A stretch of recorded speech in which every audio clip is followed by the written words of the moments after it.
이게 다 당신 딸 때문이야. 뻔뻔하게 어디로 와? 무슨 말을 그렇게 해? 사과는 못해. 사부인, 대체 이게 다 뭡니까? 우리 서연이가 살림도 못하는 바보 천치인 줄 아세요? 애 어미가 시집온 딸에게 매일같이 이따위 것들을 싸보내는 저희가 뭐냐고요. 얼음장같이 차가운 사돈의 목소리가 거실 공기를 갈랐다. 그 순간 나는 모든 것을 깨달았다. 내 딸 서연이의 반찬통에 그 끔찍한 쪽지를 넣어보낸 범인이 바로 눈앞에 저 여자, 내 딸의 시어머니라는 것을. 분노로 피가 거꾸로 솟는 것 같았다. 당장이라도 저 여자의 머리채를 잡고 흔들며 내 딸에게 무슨 짓을 했냐고 소리치고 싶었지만 나는 가까스로 이성을 붙들었다. 모든 것은 불과 몇 시간 전 그 반찬통에서 시작되었다. 새벽 4시 반. 낡은 빌라의 작은 방, 알람이 울리기 전 눈을 뜨는 것은 나의 오랜 습관이다. 남편 먼저 하늘로 보내고 금지옥엽 외동딸 서연이를 시집 보낸 뒤로는 더욱 깊은 잠을 잘 수 없었다. 어둠이 채 가시지 않은 창밖을 보며 몸을 일으켰다. 주방으로 향하는 내 발걸음은 마치 성전을 향하는 순례자의 그것처럼 경건했다. 내게 주방은 단순히 밥을 짓는 공간이 아니었다. 내 유일한 삶의 낙이자 존재의 이유인 딸 서연이를 위한 사랑을 빚어내는 공장이었다. 어려서부터 잔병치레가 잦았던 딸. 밥상머리에서조차 깨작거리던 그 작은 아이를 위해 나는 평생을 바쳐 음식과 씨름했다. 어떤 식재료가 아이의 기운을 돋우고 어떤 양념이 입맛을 살리는지 내 손바닥금 보듯 훤히 꿰고 있었다. 서연이가 결혼한 후 나의 이런 헌신은 사돈댁으로까지 이어졌다. 사위 녀석도 까다로워 보이는 사돈어른도 내 딸이 먹는 음식이니 함부로 할 수 없었다. 새벽 시장에서 가장 싱싱한 생선과 야채를 골라오고 하루의 절반을 꼬박 주방에서 보내며 딸을 위한 반찬을 만들었다. 달큰하게 조린 소고기 장조림, 서연이가 좋아하는 매콤한 오징어 볶음, 제철 나물을 무친 삼색나물까지. 매일 다른 메뉴로 정성껏 채운 4개의 반찬통은 내 사랑의 증표였다. 퀵서비스 기사님 손에 반찬통을 들려보내고 다음날 깨끗하게 비워져 돌아온 빈통을 받아들 때의 그 뿌듯함이란. 그 순간만큼은 세상의 모든 시름이 사라지는 것 같았다. 우리 딸, 오늘도 엄마 반찬으로 밥 한 그릇 뚝딱 했구나. 빈통을 설거지하며 흥얼거리는 콧노래는 내 고단한 일상의 유일한 위안이었다. 사돈댁에서도 내 음식 솜씨를 인정하는 모양인지 늘 싹싹 비워 보내니 그저 감사할 따름이었다. 그날도 여느 때와 같이 현관문 앞에 놓인 반찬통 꾸러미를 집어들었다. 그런데 이상했다. 늘 묵직하던 꾸러미가 그날따라 유난히 가벼웠다. 마치 아무것도 들지 않은 것처럼. 오늘은 바빠서 반찬통만 먼저 보냈나? 고개를 갸웃하며 주방으로 가져와 뚜껑을 열었다. 나의 예상은 맞았다. 4개의 반찬통은 모두 텅 비어 있었다. 그런데 평소와는 다른 위화감이 심장을 쿵 내려앉게 했다.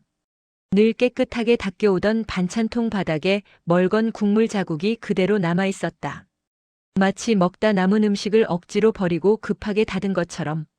그리고 가장 큰 반찬통, 장조림을 담았던 그 통 안에 무언가 들어 있었다. 손을 뻗어 조심스럽게 꺼내보니 수첩을 찍 찢은 듯한 작은 종이 조각이었다. 거기엔 가늘게 떨리는 글씨가 적혀 있었다. 내 딸 서연이의 필체였다. 하지만 내가 알던 동글동글하고 예쁜 글씨가 아니었다. 종이가 찢어질 듯 꾹꾹 눌러 쓴 마치 비명과도 같은 글씨였다. 엄마, 제발 그만 보내세요. 저 죽을 것 같아요. 순간 세상이 무너지는 것 같았다. 숨이 턱 막히고 눈앞이 캄캄해졌다. 죽을 것 같다고? 내 딸이? 심장이 발밑으로 곤두박질 치는 기분이었다. 나는 몇 번이고 그 짧은 문장을 되뇌어 읽었다. 오타 하나 없는 또렷한 문장이었지만 도무지 그 의미를 이해할 수가 없었다. 내가 보낸 반찬이 왜? 내 사랑이, 내 정성이 어째서 딸에게 죽을 것 같은 고통이 된단 말인가? 머릿속이 하얗게 비어버린 채로 얼마나 앉아 있었을까? 문득 정신을 차렸을 때 내 손은 미친 듯이 떨리고 있었다. 아니야. 이건 서연이가 쓴 게 아닐 거야. 그럴 리가 없어. 내 딸은 엄마의 음식을 세상에서 가장 좋아하는 아이인데. 혹시 사위 녀석이? 아니면 그 깐깐한 사돈이? 내 딸을 구박하고 괴롭히면서 내 딸의 글씨를 흉내내 이런 몹쓸 장난을 친 것이 분명했다. 질투심 많고 악독한 사람들이 시집살이 시킨다는 이야기는 드라마에만 있는 게 아니었다. 그래, 틀림없어. 내 순한 딸이 그 집에서 무슨 험한 꼴을 당하고 있는 게야. 당장이라도 달려가 모조리 뒤집어 엎고 싶었지만 증거가 없었다. 나는 떨리는 손으로 휴대폰을 들어 딸에게 전화를 걸었다. 제발, 제발 아무 일 없다고 말해줘. 엄마가 오해한 거라고 그냥 장난이었다고 웃어넘겨줘. 신호음이 길어질수록 심장이 타들어갔다. 여보세요, 엄마? 한참 만에 연결된 전화기 너머로 기어들어가는 딸의 목소리가 들려왔다. 평소에 그 밝고 애교 넘치는 목소리가 아니었다. 잔뜩 잠기고 지쳐있는 목소리. 서연아, 너 무슨 일 있어? 괜찮은 거니? 응? 아니야, 엄마. 별일 없어. 나 그냥 좀 피곤해서. 반찬통에 이상한 쪽지가 들어있던데. 내가 쓴 거니? 내 물음에 따른 순간 말을 잇지 못했다. 짧은 침묵. 그 침묵이 내 심장을 천갈래 만갈래로 찢어놓는 것 같았다. 아, 그거. 엄마 신경 쓰지 마. 그냥 내가 술김에 그랬나 봐. 어제 준혁 씨랑 와인 한잔 했는데 미안해, 엄마. 괜히 걱정하게 해서. 술김에? 말도 안 되는 변명이었다. 내 딸 서연이는 술 한 방울만 들어가도 얼굴이 새빨개져서 아예 입에도 대지 않는 아이였다. 거짓말을 하고 있었다. 옆에서 시어머니나 남편이 시키고 있는 것일지도 모른다. 서연아, 똑바로 말해. 누가 너 힘들게 하는 사람 있어? 시어머니가 너 구박하니? 솔직하게 말해, 엄마가 다 해결해 줄게. 아니라니까, 엄마. 제발 나 지금 좀 바빠서 이만 끊을게. 다음에 통화해. 내 말이 채 끝나기도 전에 전화는 매정하게 끊어졌다. 뚜마이너스 하는 신호음이 내 절망을 비웃는 것 같았다. 아니다. 이건 정상이 아니다. 내 딸에게 끔찍한 일이 벌어지고 있는 게 분명했다. 더 이상 이렇게 앉아있을 수만은 없었다. 나는 자리를 박차고 일어나 겉옷을 꿰어 입었다. 그래, 가봐야겠다. 내 눈으로 직접 확인해야겠다. 사돈댁에 가서 그 쪽지를 쓴 범인이 누구인지, 내 딸이 어떤 고통을 받고 있는지 똑똑히 봐야겠다. 감히 내 딸을 건드린 대가가 얼마나 혹독한지 뼈저리게 느끼게 해줘야만 했다. 택시를 잡아타고 딸의 집으로 향하는 내내 머릿속은 온통 복수심과 분노로 들끓고 있었다. 그리고 마침내 딸의 집 현관문을 열고 들어선 순간 나는 거실 소파에 앉아 나를 노려보고 있는 사돈과 마주쳤다. 모든 전쟁의 서막이었다. 사돈의 날 선 목소리는 비수처럼 날아와 내 심장에 박혔다. 하지만 그 순간 나는 저 여자의 뻔뻔함에 치를 떨었다. 내 딸에게 그 모진 쪽지를 쓰게 만들어 놓고 이제 와서 살림 못하는 바보 천치라니. 적반하장도 유분수지. 나는 억지로 입꼬리를 끌어올리며 냉소를 머금었다. 사부인, 그 말씀은 제가 되묻고 싶네요. 대체 애한테 무슨 짓을 하셨기에 제 딸이 죽을 것 같다는 끔찍한 소리를 합니까? 이 집에 와서 맘 편히 밥 한 끼도 못 먹게 닥달하신 건 아니고요. 내 반격에 사돈의 얼굴이 시뻘겋게 달아올랐다. 그녀는 소파에서 벌떡 일어나더니 맹수처럼 나를 향해 성큼성큼 다가왔다. 뭐라고요? 지금 누구한테 뒤집어 씌우는 거예요? 애 어미라는 사람이 딸 자식 체면도 생각 안 하고 매일같이 반찬 나부랭이를 실어 나르니 동네 사람들 보기 부끄러워 살 수가 없어요. 시집 왔으면 시댁법도를 따르고 제 손으로 밥상 차릴 생각을 해야지 언제까지 친정엄마 젖꼭지나 물고 살게 할 셈이에요. 말씀이 지나치시네요, 사부인. 우리 서연이 어려서부터 몸이 약한 아이입니다. 밥 한 술 제대로 못 넘길 때가 많아 애지중지 키웠어요. 그런 내 새끼가 낯선 시집살이에 밥이라도 거를까 걱정돼서 보내는 어미 마음을 사부인께서는 그리도 모르시겠어요? 모르겠네요. 그건 마음이 아니라 집착이고 사랑이 아니라 오만이에요. 사돈은 그렇게 소리치며 주방으로 향하더니 쾅! 소리가 나도록 양문형 냉장고 문을 활짝 열어젖혔다. 그리고 그 순간 나는 내 눈을 의심했다. 냉장고 안은 전쟁터 같았다. 내가 어제, 그저께, 그리고 지난주 내내 보냈던 반찬통들이 처참한 모습으로 가득 차 있었다. 뚜껑이 비뚤게 닫힌 채 국물이 흘러넘친 장조림, 한두 번 젓가락만 댄 듯한 오징어 볶음, 색이 바래고 물이 흥건해진 나물들. 먹다 남은 음식물 쓰레기라고 해도 믿을 지경이었다. 늘 싹싹 비워져 돌아오던 그 반찬통들은 모두 거짓이었다. 내 딸은, 내 사돈은 이 음식을 먹지 않고 있었다. 이것 좀 보세요. 이게 다 뭡니까? 당신 딸이 먹고 싶어 하지도 않는 이 음식 쓰레기들. 이걸 버리지도 못하게 하고 며느리라는 애는 매일같이 엄마 정성이니 먹어야 한다고 꾸역꾸역 입에 밀어넣고 귀한 음식을 버리면 벌 받는다고 했더니 이걸 다 먹고 앉았어요. 그러니 애가 맨날 속이 안 좋다고 골골대고 얼굴이 반쪽이 되어가는 것 아니겠어요. 사돈의 손가락이 가리키는 곳마다 내 심장은 난도질당하는 것 같았다. 저 음식들은 내 사랑이고 내 인생이었는데 저것들이 쓰레기라면 내 평생의 헌신도 쓰레기란 말인가. 다리가 후들거리고 머리가 핑 돌았다. 그럴 리가 없어요. 우리 서연이가 내 음식을 얼마나 좋아하는데. 좋아한다고요? 당신은 딸에 대해 아는 게 하나도 없군요. 당신이 보내는 그 기름지고 매운 반찬들 때문에 애가 얼마나 고생하는지 알기나 해요? 그때였다. 방문이 조심스럽게 열리며 하얗게 질린 서연이의 얼굴이 나타났다. 내 딸은 금방이라도 부서질 것처럼 위태로워 보였다. 핏기 하나 없는 입술, 퀭한 눈, 앙상하게 드러난 손목.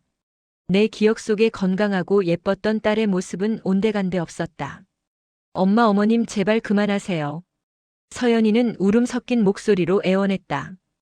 그 모습에 나는 이 모든 비극의 원흉이 저 악독한 시어머니 때문이라는 확신을 굳혔다. 내가 보낸 음식을 억지로 먹여 내 딸을 병들게 하고 이제 와서 내 탓으로 돌리고 있었다. 서연아, 이리 와. 엄마한테 다 말해. 이 사람이 너한테 억지로 밥 먹이고 구박했지? 그래서 그런 쪽지 써서 엄마한테 보낸 거지. 괜찮아, 엄마가 다 해결해 줄게. 이런 집구석에서 더는 너 고생 안 시켜. 내가 서연이의 팔을 잡아 끌자 사돈이 길길이 날뛰며 내 손을 쳐냈다. 어딜 데려가?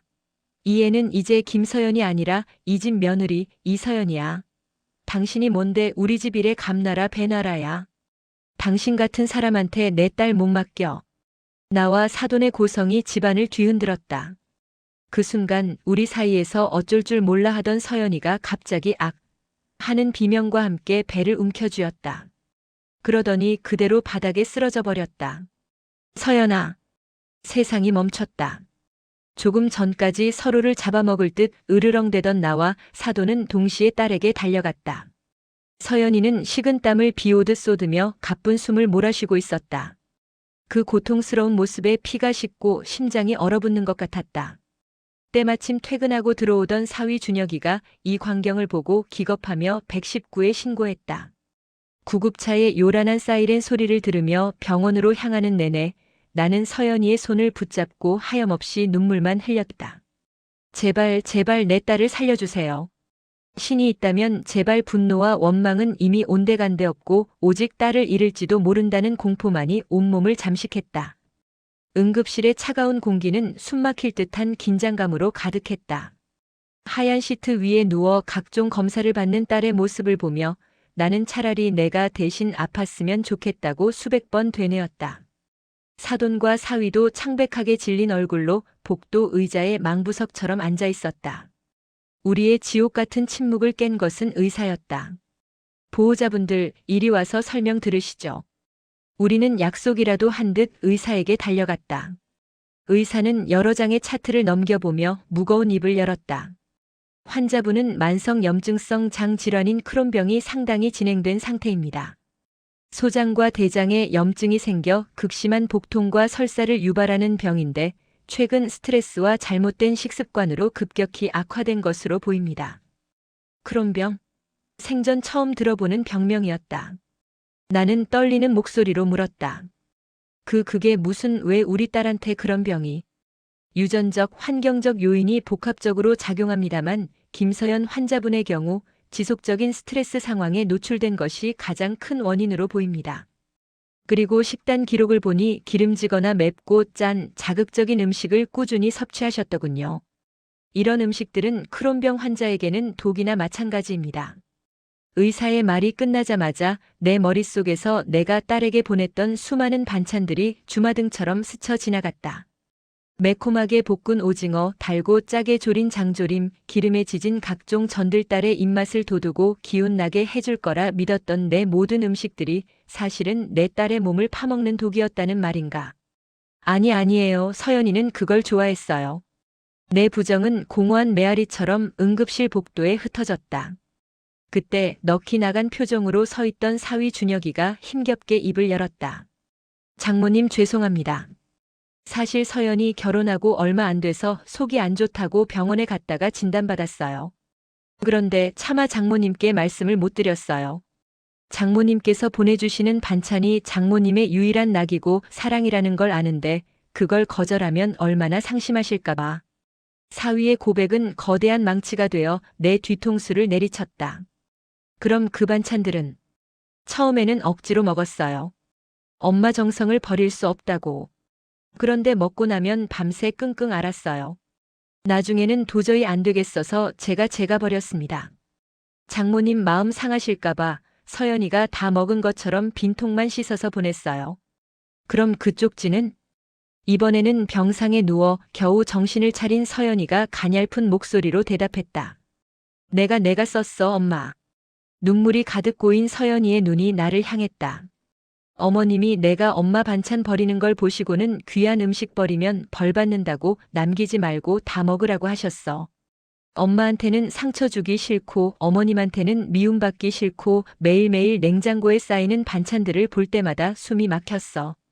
밥 먹는 시간이 지옥 같았어. 그래서 나도 모르게 엄마 제발 그만해달라고 정말 죽을 것 같아서 그렇게 썼어. 미안해, 엄마 미안해. 딸의 울음 섞인 고백이 끝나자 나는 그 자리에 주저앉고 말았다. 모든 것이 무너져 내렸다. 내가 딸을 위해 바친 평생의 사랑이 내 딸을 죽음의 문턱까지 몰고 간 끔찍한 집착이었음을 깨달았다. 반찬통에 담아보낸 것은 사랑이 아니었다. 내 고집과 오만이었고 딸의 고통을 외면한 이기심이었다. 죽을 것 같다는 딸의 비명은 비유가 아니었다. 내 사랑이라는 이름의 독을 삼켜야 했던 가엾은 딸의 진짜 절규였다. 응급실의 형광등 불빛 아래 나는 소리조차 내지 못한 채 통곡했다. 차가운 병원 바닥의 냉기가 온몸으로 스며들었다. 하지만 나는 아무것도 느낄 수 없었다. 세상의 모든 소리가 사라지고 오직 내 딸 서연이의 마지막 말 미안해, 엄마라는 그 가녀린 속삭임만이 귓가에서 무한히 반복될 뿐이었다. 내가 쓴 쪽지라고 밥 먹는 시간이 지옥 같았다고 정말 죽을 것 같았다고. 그 모든 고백들이 비수가 되어 내 심장을 조각조각 헤집었다. 내 사랑이, 내 평생의 헌신이 내 딸을 벼랑 끝으로 내몬 독이었다. 나는 텅 빈 눈으로 허공을 응시했다. 무엇을 생각해야 할지, 무슨 말을 해야 할지 알 수 없었다. 머릿속이 새하얀 재로 변해버린 것 같았다. 평생을 단단하게 나를 지탱해주던 엄마라는 이름, 딸을 위한 헌신이라는 자부심이 한순간에 산산조각 나 먼지처럼 흩어졌다. 나는 더 이상 엄마가 아니었다. 딸을 병들게 한 가해자 사랑이라는 이름으로 딸의 비명을 외면한 잔인한 폭군이었다. 내 손, 평생 딸을 위해 음식을 짓고 상을 차리던 이 손이 이제는 독을 빚어낸 독살자의 손처럼 끔찍하고 더럽게 느껴졌다. 그때 내 어깨 위로 누군가의 손이 닿았다. 돌아보지 않아도 알 수 있었다. 사위 준혁이었다. 그는 내 옆에 조심스럽게 무릎을 꿇고 앉으며 죄인처럼 고개를 숙였다. 장모님 정말 죄송합니다. 제가 처음부터 제대로 말씀드렸어야 했는데 서연이가 장모님 상처받으실까봐 얼마나 애를 썼는지 저라도 용기를 냈어야 했는데 정말 죄송합니다. 사위의 목소리는 물에 젖은 솜처럼 무겁고 축축했다. 하지만 그 사과가 내 귀에는 들어오지 않았다. 죄송하다는 말로 이 모든 것이 되돌려질 수 있단 말인가. 내 딸이 겪었을 그 끔찍한 고통의 시간들이 사라지기라도 한단 말인가. 나는 천천히 고개를 돌려 사위를 바라봤다. 내 눈에 어떤 감정이 담겨 있었는지 사위는 움찔하며 시선을 피했다. 왜 말을 안 했어? 자네는 남편이잖아. 아내가 아픈데, 아내가 매일 밤 고통스러워 하는데, 그걸 지켜보기만 했단 말인가? 내 반찬 버리는 게 그리도 어려웠나? 내게 전화 한 통해서 장모님, 서연이 아프니 이런 음식 보내지 말아달라고 그 말 한마디 하는 게 그렇게도 힘들었어? 내 목소리는 나조차도 놀랄 만큼 차갑고 날카로웠다. 그것은 슬픔이 아니었다. 이 감당할 수 없는 죄책감을 다른 누군가에게 떠넘기고 싶은 비겁한 분노였다. 내 탓이 아니라고 나만큼이나 당신들도 잘못했다고 소리치고 싶은 발악이었다. 내 비난의 사위는 입술만 달싹일 뿐 아무 대답도 하지 못했다. 그저 죄송합니다라는 말만 기계처럼 반복했다. 그 무력한 모습에 분노는 더욱 치밀어 올랐다. 바로 그때였다. 등 뒤에서 얼음장 같은 목소리가 들려왔다. 지금 누구 탓을 하는 겁니까? 사부인. 사돈이었다. 어느새 내 뒤로 다가온 그녀는 팔짱을 낀 채 싸늘한 눈으로 나를 내려다보고 있었다. 충격으로 하얗게 질려있던 얼굴에는 언제 그랬냐는 듯 다시금 꼿꼿한 자존심과 냉기가 서려 있었다. 몰랐던 건 피차일반 아닙니까? 저 역시도 며느리가 그런 지병이 있는 줄은 꿈에도 몰랐습니다. 그저 요즘 젊은 것들이 편식하고 입이 짧아 그런 줄만 알았지. 그리고 음식 버리는 게 뭐 그리 대수라고 그걸 못 버려서 애를 잡았다고요? 귀한 쌀 한 톨, 콩 한 쪽도 허투루 버리지 말라고 가르치는 게 어른된 도리 아닙니까? 그걸 가지고 사람을 죄인 취급해요? 사돈의 뻔뻔한 태도에 나는 기가 막혀 헛웃음이 나왔다. 바닥을 짚고 비틀거리며 일어섰다. 다리에 힘이 들어가지 않았지만 이대로 무너져 있을 수는 없었다. 도리요? 사부인이야말로 지금 그게 할 소리입니까? 서연이가 매일같이 속이 안 좋다고 골골댔다면서요. 얼굴이 반쪽이 되어간다면서요. 그걸 눈앞에서 보고도 병원 한번 데려갈 생각은 안 하고 그저 내가 보낸 반찬 꾸역꾸역 먹이면서 며느리 군기나 잡을 생각만 하셨던 것 아닙니까? 그게 사부인이 말하는 어른의 도리예요? 뭐라고요? 내가 며느리 군기를 잡아? 당신 눈에는 그렇게 보입니까? 매일같이 친정에서 날아오는 반찬통 받아들고 좋아하는 시어미가 세상 천지에 어디 있겠어요? 그건 내 며느리가 부족하다, 당신 아들이 밥도 제대로 못 얻어먹고 산다고 무언의 시위를 하는 것과 마찬가지예요. 나도 내 자존심이 있고 우리 집안에 체면이라는 게 있습니다.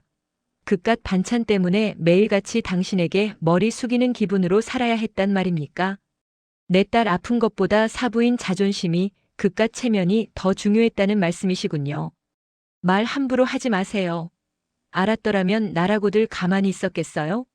내 며느리고 내 아들 짝인데.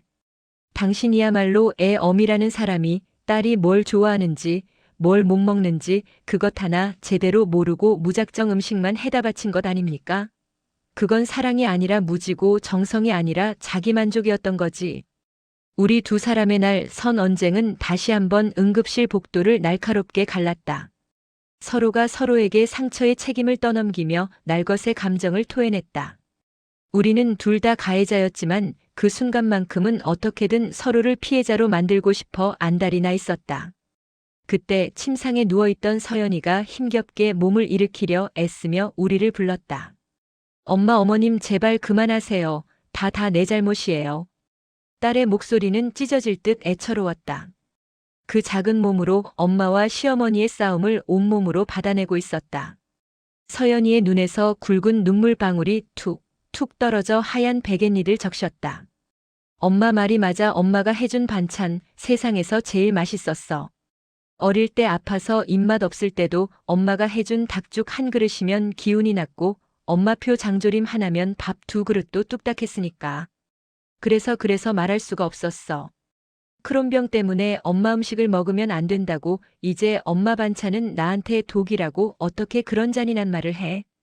엄마한테 요리는 그냥 음식이 아니라 나에 대한 사랑이고 엄마 인생 그 자체인데 그걸 부정하면 엄마의 모든 걸 부정하는 것 같아서 너무 무서웠어. 서연이는 흐느끼며 나를 바라봤다. 그 눈 속에는 원망이 아닌 나를 향한 깊은 사랑과 미안함이 담겨 있었다. 그래서 더 가슴이 미어졌다. 그리고 어머님한테도 죄송해요. 결혼하고 나서부터 늘 잘하고 싶었어요.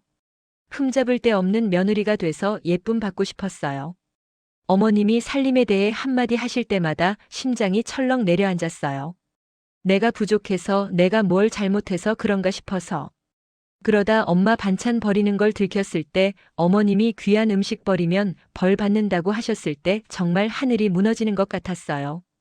어머님 눈밖에 날까봐, 미움받을까봐 너무 두려워서 차마 아프다는 말을 할 수가 없었어요. 그냥 제가 좀 더 참으면, 제가 좀 더 노력하면 다 괜찮아질 줄 알았어요. 딸의 절절한 고백은 우리 모두의 심장을 관통하는 날카로운 창과 같았다. 나도 사돈도 사위도 그 자리에 얼어붙은 채 아무 말도 할 수 없었다. 서연이는 우리 모두를 사랑했기에, 누구에게도 상처 주고 싶지 않았기에 그 모든 고통을 혼자 끌어안고 있었던 것이다. 엄마의 무조건적인 사랑이 주는 무게와 시어머니의 기대에 부응해야 한다는 압박감 사이에서 내 가엾은 딸은 홀로 썩어 문드러지고 있었다. 그 순간 응급실 칸막이 커튼이 스르륵 열리며 아까의 그 의사가 다시 나타났다. 그는 우리 세 사람의 얼굴을 차례로 훑어보더니 한숨을 내쉬며 말했다. 보호자분들, 지금 다들 제정신이 아니신 것 같군요. 환자 앞에서 이게 무슨 추태입니까? 의사의 단호한 질책에 우리는 모두 고개를 숙였다. 제가 아까도 말씀드렸지만 크론병은 완치가 어려운 만성 질환입니다. 평생 관리가 필요하고 특히 스트레스는 이 병의 가장 큰 적입니다. 지금 환자는 육체적으로도 쇠약하지만 정신적으로도 극도의 불안과 스트레스 상태에 놓여 있어요. 이런 환경에서는 아무리 좋은 약을 써도 차도가 없을 겁니다. 의사는 서연이의 차트를 내려다보며 말을 이었다. 당분간 절대 안정이 필요합니다. 식단은 병원에서 제공하는 환자식으로 엄격하게 관리할 거고 퇴원 후에도 마찬가지입니다. 자극적인 음식은 절대 금물입니다. 그리고 무엇보다 환자를 힘들게 하는 모든 스트레스 요인들로부터 격리되어야 합니다. 그게 사람이든 음식이든 아니면 과도한 기대나 부담감이든 말이죠. 아시겠습니까? 의사의 마지막 말은 우리 모두의 가슴에 서늘한 낙인처럼 찍혔다. 환자를 힘들게 하는 모든 스트레스 요인들.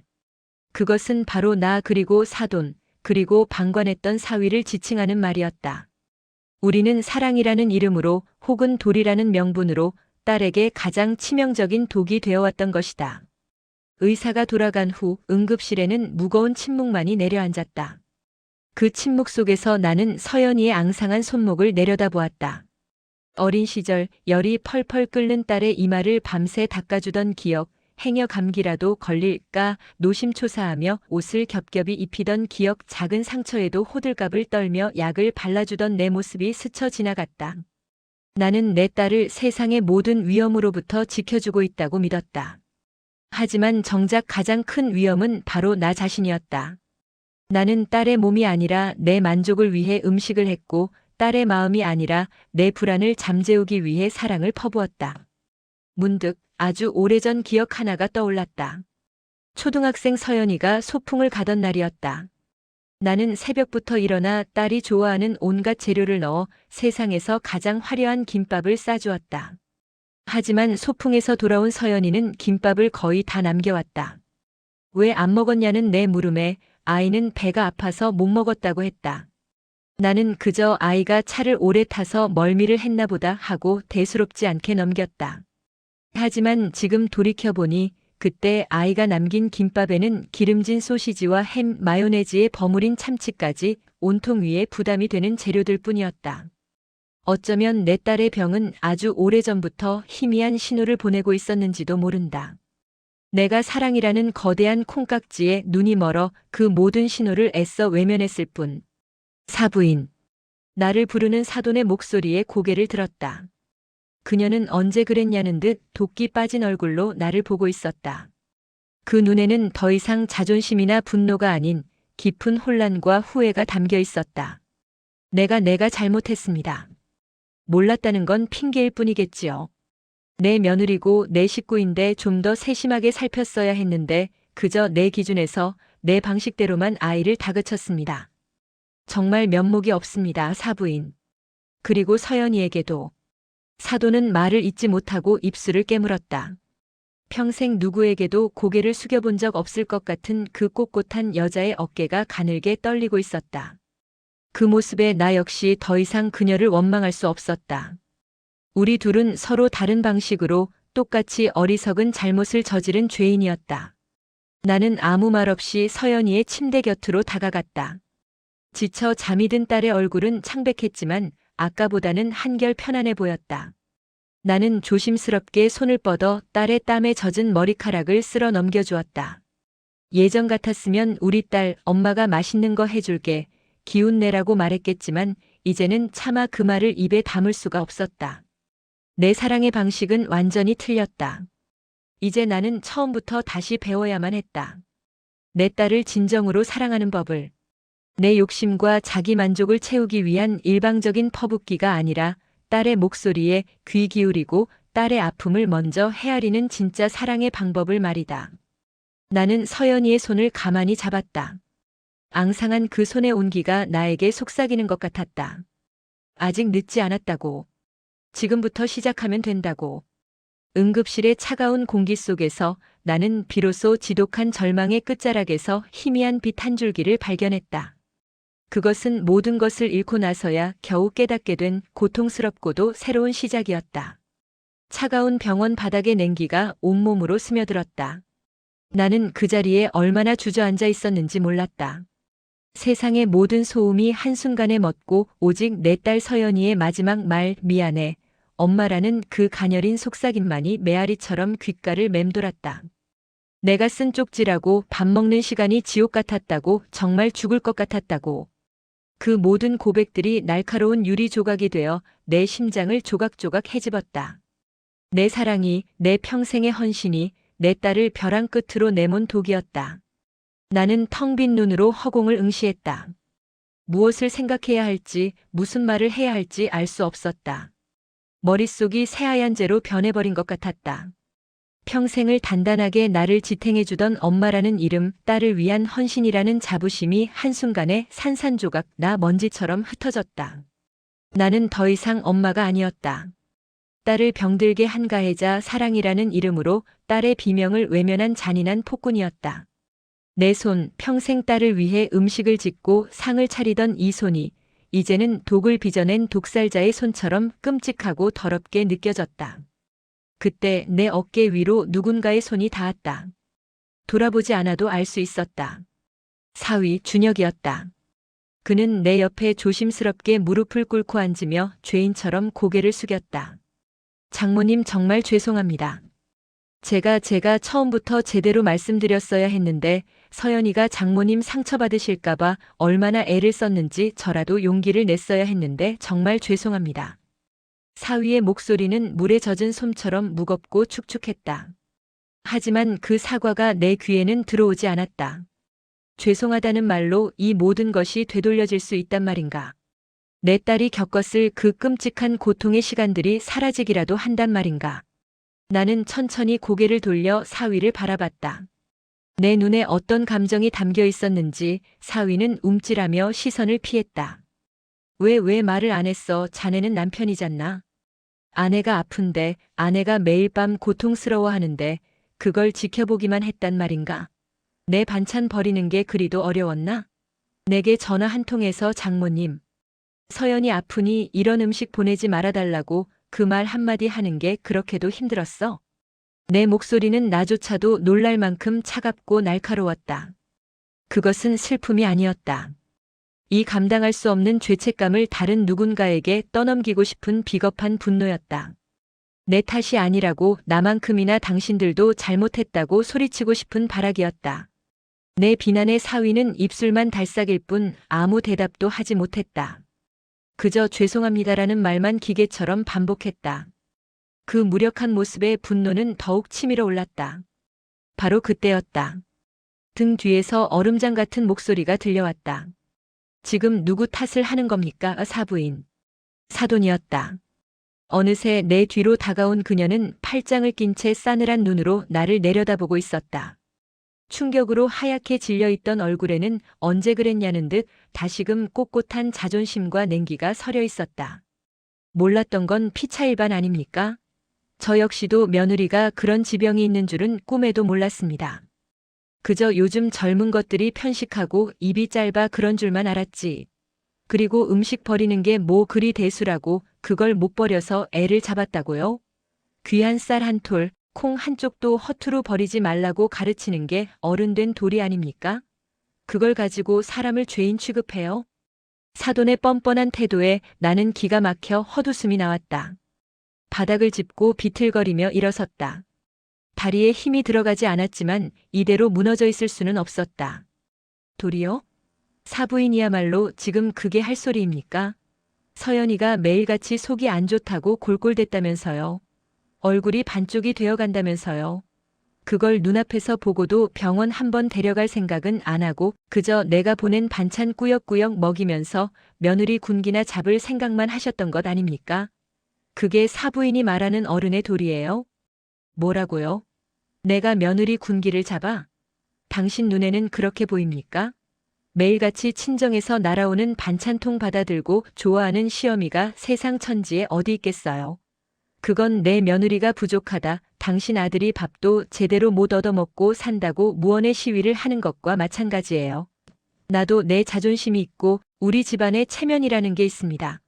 그 반찬 때문에 매일같이 당신에게 머리 숙이는 기분으로 살아야 했단 말입니까? 내 딸 아픈 것보다 사부인 자존심이 그 체면이 더 중요했다는 말씀이시군요.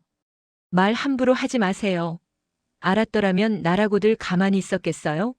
내 며느리고 내 아들 짝인데. 당신이야말로 애 어미라는 사람이 딸이 뭘 좋아하는지 뭘 못 먹는지 그것 하나 제대로 모르고 무작정 음식만 해다 바친 것 아닙니까? 그건 사랑이 아니라 무지고 정성이 아니라 자기만족이었던 거지. 우리 두 사람의 날 선 언쟁은 다시 한번 응급실 복도를 날카롭게 갈랐다. 서로가 서로에게 상처의 책임을 떠넘기며 날것의 감정을 토해냈다. 우리는 둘 다 가해자였지만 그 순간만큼은 어떻게든 서로를 피해자로 만들고 싶어 안달이 나 있었다. 그때 침상에 누워있던 서연이가 힘겹게 몸을 일으키려 애쓰며 우리를 불렀다. 엄마 어머님 제발 그만하세요. 다 내 잘못이에요. 딸의 목소리는 찢어질 듯 애처로웠다. 그 작은 몸으로 엄마와 시어머니의 싸움을 온몸으로 받아내고 있었다. 서연이의 눈에서 굵은 눈물방울이 툭 떨어져 하얀 베갯니를 적셨다. 엄마 말이 맞아. 엄마가 해준 반찬 세상에서 제일 맛있었어. 어릴 때 아파서 입맛 없을 때도 엄마가 해준 닭죽 한 그릇이면 기운이 났고 엄마표 장조림 하나면 밥 두 그릇도 뚝딱했으니까. 그래서 말할 수가 없었어. 크론병 때문에 엄마 음식을 먹으면 안 된다고 이제 엄마 반찬은 나한테 독이라고 어떻게 그런 잔인한 말을 해. 엄마한테 요리는 그냥 음식이 아니라 나에 대한 사랑이고 엄마 인생 그 자체인데 그걸 부정하면 엄마의 모든 걸 부정하는 것 같아서 너무 무서웠어. 서연이는 흐느끼며 나를 바라봤다. 그 눈 속에는 원망이 아닌 나를 향한 깊은 사랑과 미안함이 담겨 있었다. 그래서 더 가슴이 미어졌다. 그리고 어머님한테도 죄송해요. 결혼하고 나서부터 늘 잘하고 싶었어요. 흠잡을 데 없는 며느리가 돼서 예쁨 받고 싶었어요. 어머님이 살림에 대해 한마디 하실 때마다 심장이 철렁 내려앉았어요. 내가 부족해서 내가 뭘 잘못해서 그런가 싶어서. 그러다 엄마 반찬 버리는 걸 들켰을 때 어머님이 귀한 음식 버리면 벌 받는다고 하셨을 때 정말 하늘이 무너지는 것 같았어요. 어머님 눈밖에 날까봐 미움받을까봐 너무 두려워서 차마 아프다는 말을 할 수가 없었어요. 그냥 제가 좀 더 참으면 제가 좀 더 노력하면 다 괜찮아질 줄 알았어요. 딸의 절절한 고백은 우리 모두의 심장을 관통하는 날카로운 창과 같았다. 나도 사돈도 사위도 그 자리에 얼어붙은 채 아무 말도 할 수 없었다. 서연이는 우리 모두를 사랑했기에 누구에게도 상처 주고 싶지 않았기에 그 모든 고통을 혼자 끌어안고 있었던 것이다. 엄마의 무조건적인 사랑이 주는 무게와 시어머니의 기대에 부응해야 한다는 압박감 사이에서 내 가엾은 딸은 홀로 썩어 문드러지고 있었다. 그 순간 응급실 칸막이 커튼이 스르륵 열리며 아까의 그 의사가 다시 나타났다. 그는 우리 세 사람의 얼굴을 차례로 훑어보더니 한숨을 내쉬며 말했다. 보호자분들 지금 다들 제정신이 아니신 것 같군요. 환자 앞에서 이게 무슨 추태입니까? 의사의 단호한 질책에 우리는 모두 고개를 숙였다. 제가 아까도 말씀드렸지만 크론병은 완치가 어려운 만성 질환입니다. 평생 관리가 필요하고 특히 스트레스는 이 병의 가장 큰 적입니다. 지금 환자는 육체적으로도 쇠약하지만 정신적으로도 극도의 불안과 스트레스 상태에 놓여 있어요. 이런 환경에서는 아무리 좋은 약을 써도 차도가 없을 겁니다. 의사는 서연이의 차트를 내려다보며 말을 이었다. 당분간 절대 안정이 필요합니다. 식단은 병원에서 제공하는 환자식으로 엄격하게 관리할 거고 퇴원 후에도 마찬가지입니다. 자극적인 음식은 절대 금물입니다. 그리고 무엇보다 환자를 힘들게 하는 모든 스트레스 요인들로부터 격리되어야 합니다. 그게 사람이든 음식이든 아니면 과도한 기대나 부담감이든 말이죠. 아시겠습니까? 의사의 마지막 말은 우리 모두의 가슴에 서늘한 낙인처럼 찍혔다. 환자를 힘들게 하는 모든 스트레스 요인들. 그것은 바로 나 그리고 사돈, 그리고 방관했던 사위를 지칭하는 말이었다. 우리는 사랑이라는 이름으로 혹은 돌이라는 명분으로 딸에게 가장 치명적인 독이 되어왔던 것이다.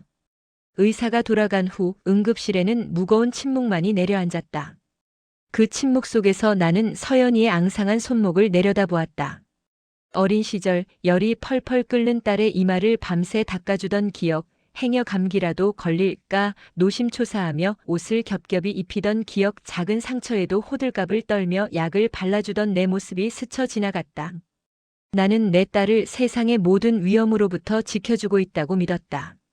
하지만 정작 가장 큰 위험은 바로 나 자신이었다.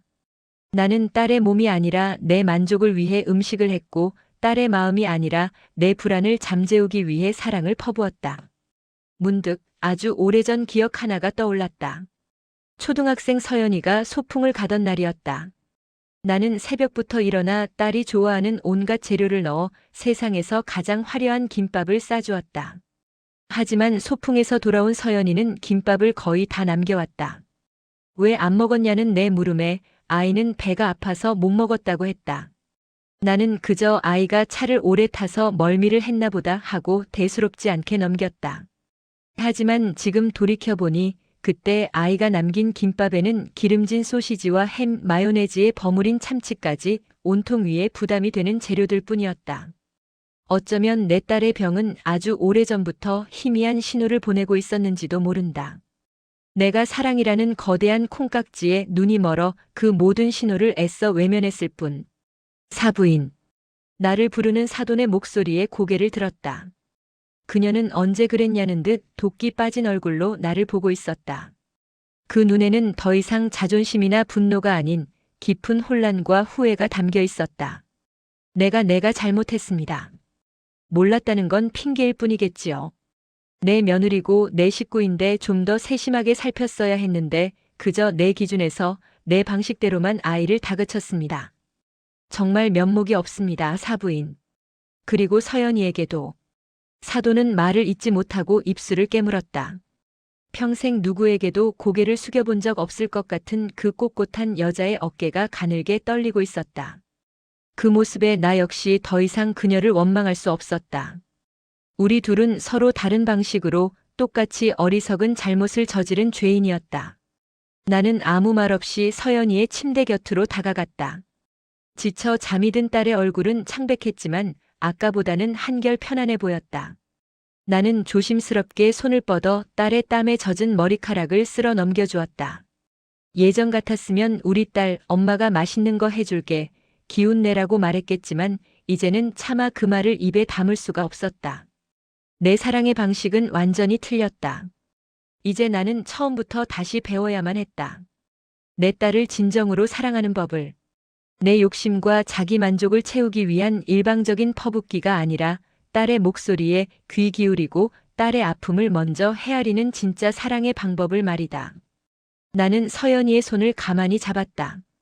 앙상한 그 손의 온기가 나에게 속삭이는 것 같았다. 아직 늦지 않았다고. 지금부터 시작하면 된다고. 응급실의 차가운 공기 속에서 나는 비로소 지독한 절망의 끝자락에서 희미한 빛 한 줄기를 발견했다. 그것은 모든 것을 잃고 나서야 겨우 깨닫게 된 고통스럽고도 새로운 시작이었다. 그날 이후 세상은 빛을 잃었다. 서연이는 며칠간 입원 치료를 받았다. 병원에 머무는 동안 나는 단 한 번도 음식을 만들어 가지 않았다. 아니, 만들 수가 없었다. 내 평생의 자부심이었던 주방은 이제 들어서는 것만으로도 숨이 막히는 고문의 공간이 되어버렸다. 반짝이게 닦아놓은 스테인리스 조리대, 가지런히 정렬된 양념통들, 값비싼 식기들. 그 모든 것들이 나를 비웃는 것 같았다. 내가 만든 건 사랑이 아니라 독이었어. 환청처럼 들려오는 목소리에 나는 주방 문을 굳게 닫아 걸었다. 나는 매일 병원을 찾았지만 서연이의 병실에 오래 머물지는 못했다. 딸의 얼굴을 마주하는 것이 죄인을 심판대 앞에 세우는 것만큼이나 고통스러웠다. 창백한 얼굴로 병원 밥을 깨작이는 딸의 모습을 볼 때마다 심장이 갈갈이 찢기는 것 같았다. 내가 해준 밥이었다면 저렇게 맛없게 먹지는 않았을 텐데 하는 이기적인 생각이 뱀처럼 고개를 쳐들다가도 이내 그 밥이 딸을 죽일 뻔했다는 사실에 스스로 몸서리를 쳤다. 사돈 최영의 여사도 매일같이 병원을 찾았다. 우리는 복도에서 마주쳐도 어색한 목례만 나눌 뿐 아무 말도 하지 않았다. 그녀 역시 수척해진 얼굴로 병실 안을 들여다보다가 이내 무거운 한숨을 쉬며 돌아서곤 했다. 우리의 길고 지독했던 싸움은 그렇게 허무하게 끝이 났다. 승자도 패자도 없었다. 오직 상처 입은 딸과 그 딸에게 평생의 빚을 진 두 어미만이 남았을 뿐이었다. 서연이가 퇴원하던 날 나는 차마 딸의 집으로 따라 나서지 못했다. 사위는 괜찮다고 했지만 내가 그 집에 들어서는 것만으로도 서연이에게 또 다른 스트레스가 될 것만 같았다. 텅 빈 집으로 돌아와 소파에 주저앉았다. 집안은 며칠 동안 사람의 온기가 닿지 않은 것처럼 싸늘했다. TV를 켜도 책을 펼쳐도 아무것도 눈에 들어오지 않았다. 내 인생의 유일한 목적이었던 딸을 위한 요리가 사라지자 나는 무엇을 해야 할지 모르는 길 잃은 아이가 되어버렸다. 그렇게 며칠을 무기력하게 보냈다. 그러던 어느 날 밤 잠 못 이루고 뒤척이다가 문득 낡은 앨범을 꺼내 들었다. 앨범 속에는 갓난아기 때부터 시집가기 전까지의 서연이 모습이 파노라마처럼 담겨 있었다. 이유식을 받아 먹으며 환하게 웃는 아기 서연이, 내가 싸준 도시락을 들고 소풍 가는 어린이 서연이, 교복을 입고 친구들과 떡볶이를 먹는 소녀 서연이. 사진 속 딸은 언제나 웃고 있었다. 나는 그 웃음이 모두 나의 헌신 덕분이라고 믿어 의심치 않았다. 하지만 이제 와 다시 보니 그 웃음 뒤에 가려져 있던 아이의 작은 신음들이 보이는 듯 했다. 앨범의 마지막 장 결혼식 사진 속에서 활짝 웃고 있는 딸의 얼굴을 손가락으로 쓸어보았다. 나는 이 행복을 지켜주고 싶었다. 내가 주는 방식으로, 내가 옳다고 믿는 방식으로. 하지만 그 결과는 참혹했다. 나는 딸의 행복을 지켜주기는커녕 가장 가까이에서 딸을 병들게 하고 있었다. 눈물이 앨범 위로 뚝뚝 떨어졌다. 이제 어떻게 해야 할까? 내가 서연이를 위해 해줄 수 있는 일이 이제 정말 아무것도 없는 걸까? 절망적인 생각이 머리를 가득 채울 때 문득 의사의 말이 뇌리를 스쳤다.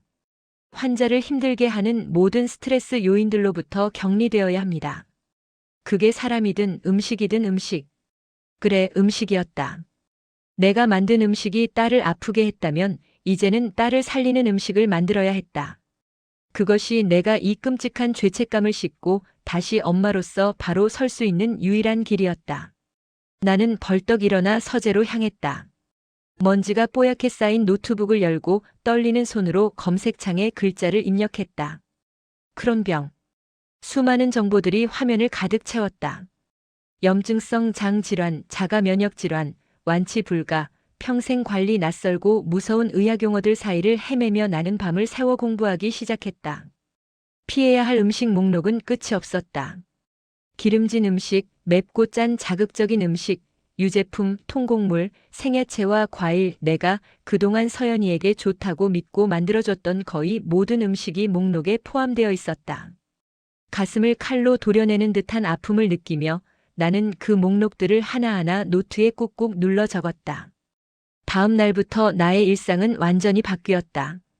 새벽 시장 대신 나는 인터넷으로 유기농 식재료를 주문하고 크롬병 환우들의 커뮤니티를 드나들었다. 그들의 식단 일지를 읽고 레시피를 공유하며 정보를 모았다. 나의 성전이었던 주방은 이제 연구실이 되었다. 매운 고춧가루와 짠 국간장이 있던 자리에는 저염 간장과 순한 향신료들이 자리를 잡았다. 냉장고를 가득 채웠던 육류와 해산물 대신 부드러운 흰살 생선과 두부, 잘 익은 애호박 같은 것들만 남았다. 첫 번째 시도는 맑은 닭 가슴살 채소 수프였다. 기름기를 완전히 제거한 닭 가슴살과 껍질을 벗기고 푹 익힌 감자, 당근, 애호박을 넣고 소금기 없이 끓여냈다. 평생을 강하고 자극적인 맛으로 요리해왔던 내게 이 밍밍하고 심심한 수프는 음식이라고 부르기도 민망할 정도였다. 하지만 나는 수십 번 맛을 보며 혹시라도 서연이의 장에 자극이 될 만한 요소는 없는지 확인하고 또 확인했다. 이것은 맛을 위한 요리가 아니었다. 치유를 위한 약이었다. 수프를 작은 보온 죽통에 담아들고 나는 처음으로 망설였다. 이걸 가져다 줘도 될까? 또다시 내 고집과 오만으로 비치지는 않을까? 서연이가 부담스러워하면 어떡하지? 수많은 걱정이 발목을 잡았다. 한참을 현관 앞에서 서성이다. 나는 결국 사위에게 먼저 문자를 보냈다. 이서방, 나일세. 혹시 방해가 안 된다면 서연이 먹을 만한 걸로 멀건 수프를 좀 끓였는데 아주 조금이니 부담 갖지 말고 괜찮다면 잠시 아파트 1층에 맡겨두고 가도 될까? 문자를 보내고 나서도 심장이 두근거렸다. 거절당할까봐 혹은 내 행동이 또 다른 오해를 낳을까봐 두려웠다. 몇 분 뒤 휴대폰이 울렸다. 장모님 감사합니다. 지금 제가 내려가겠습니다. 나는 약속된 장소에서 사위를 만났다. 사위는 어색하게 웃으며 보온통을 받아들었다. 장모님 괜찮으세요? 나는 괜찮네. 서연이는 좀 어떤가? 네. 아직 기운은 없지만 약 먹고 잘 쉬고 있습니다. 오늘 병원 다녀왔는데 의사 선생님께서도 스트레스 안 받고 잘 먹고 쉬는 게 제일 중요하다고 하시더라고요. 사위의 말에 나는 고개를 끄덕였다.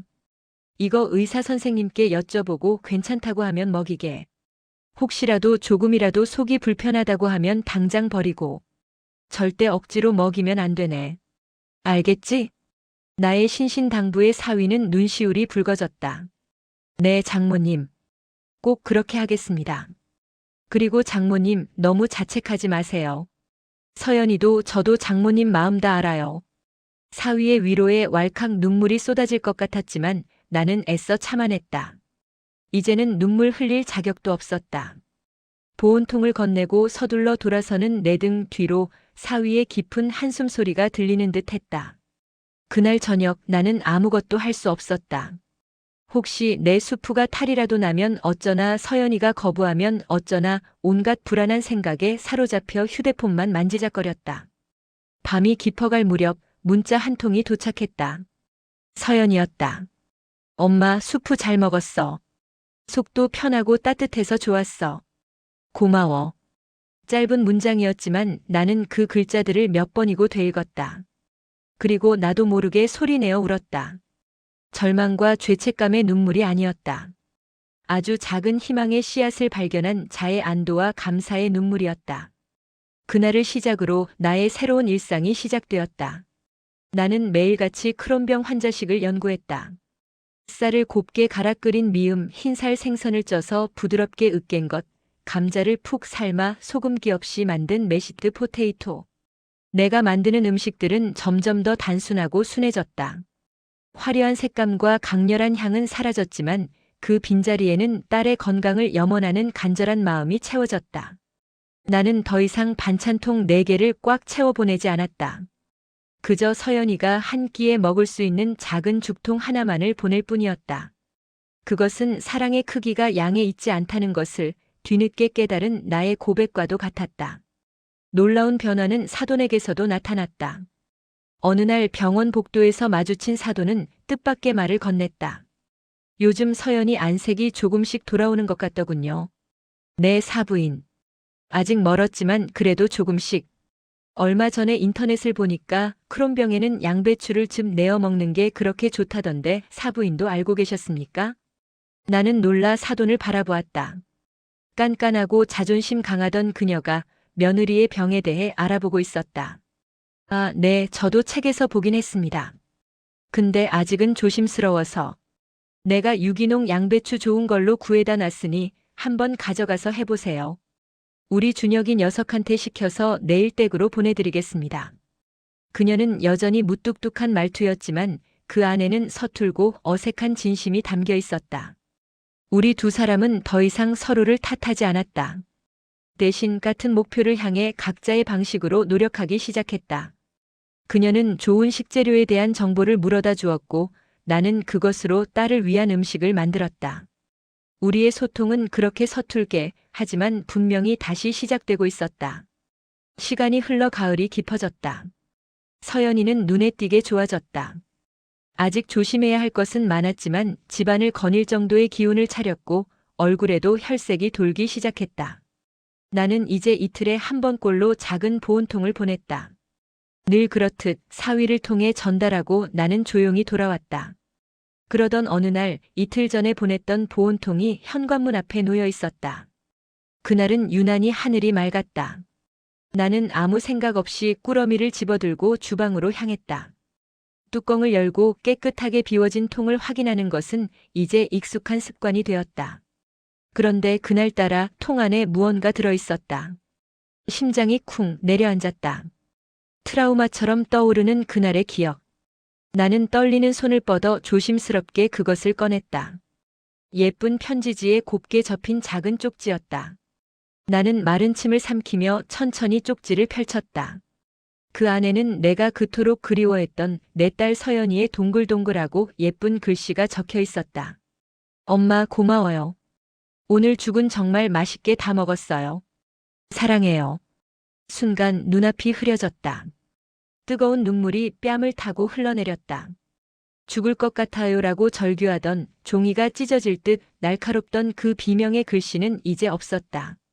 그 자리에는 따뜻한 온기와 사랑이 가득한 감사의 인사가 담겨 있었다. 나는 그 짧은 쪽지를 부서져라 가슴에 끌어안았다. 맛있게 다 먹었다는 그 말이 내 평생 들어왔던 그 어떤 칭찬보다 그 어떤 인정보다 달콤하고 황홀하게 가슴을 파고들었다. 예전 싹싹 비워져 돌아오던 4개의 반찬통을 보며 느꼈던 뿌듯함과는 비교할 수 없는 가슴 저 밑바닥에서부터 차오르는 진짜 행복이었다. 그것은 내 자기 만족과 오만으로 얻어낸 거짓 행복이 아니었다. 딸의 고통에 귀 기울이고 딸의 입장에서 생각하며 나의 모든 것을 내려놓고 나서야 비로소 얻게 된 진짜 소통의 결과물이었다. 나는 창가로 다가가 쏟아지는 가을 햇살 아래 쪽지를 다시 한번 비춰보았다. 햇살에 반짝이는 사랑해요라는 글씨가 마치 웃고 있는 딸의 얼굴처럼 보였다. 나는 깨끗하게 비워진 반찬통과 그 작은 쪽지를 번갈아 바라보며 한참 동안 그 자리에 서서 눈물을 흘렸다. 그것은 후회의 눈물도 슬픔의 눈물도 아니었다. 모든 것이 무너진 절망의 잿더미 속에서 마침내 길을 찾은 한 어미의 뜨거운 행복의 눈물이었다. 나의 진짜 사랑은 이제 막 첫걸음을 뗀 참이었다. 사랑이라는 이름으로 상처를 주고받았던 두 어머니와 딸의 이야기. 여러분은 이 이야기에 어떤 마음이 드셨나요? 진정한 사랑의 첫걸음은 무엇이라 생각하시나요? 댓글로 함께 나눠주세요. 구독과 좋아요도 부탁드립니다.